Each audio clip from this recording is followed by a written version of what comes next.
失去雷神之锤的雷神还算雷神吗？索尔被巨人族所骗，困在了湖中心。可怜的是，这里压根就没有信号。于是他效仿荒岛求生的贝爷，准备弄条鲨鱼先解决生存的问题。哪曾想鲨鱼是没钓到，却意外出现一只比鲨鱼大几十倍的城市巨蟒耶梦加德。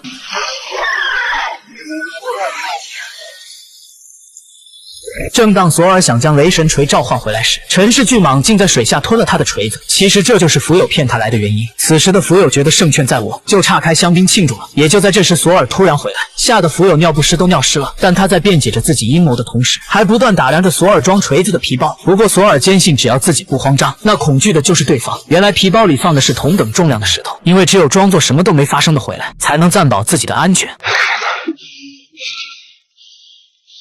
不过谎言终究有说破的那一天。为了补救他，联系了多家海上打捞队。可当对方知道要捞的是个锤子，都拒绝了，还认为索尔就是个神经病。知道索尔没死，洛基反倒担心他的儿子耶梦加德。随后他带着刚交的男朋友去看他。巨蟒似乎是知道了洛基特殊的取向，突然反胃，结果恰好把雷神之锤吐到了他的面前。但洛基这个二货太天真了，他竟把锤子主动交给了福友，认为这样可以让事态平息，令大家相安无事。当狐假虎威的萨克莎回来，看到锤子出现在福友手中，马上慌得一屁。之前他串通索尔胁迫自己的家族，不过福友并没有杀他，只是将他逐出了家族。得知消息后，索尔就意识到自己已经处于危险，没办法，他只能厚着脸皮去找奥丁寻求帮助。奥丁却觉得事情没有想象的那么糟，而挽回的关键恰好还是洛基。之后洛基又返回福友这里，并以示好的目的劝告福友，雷神之锤只认索尔，其他人无法操控，如果不信可以拿自己练练手。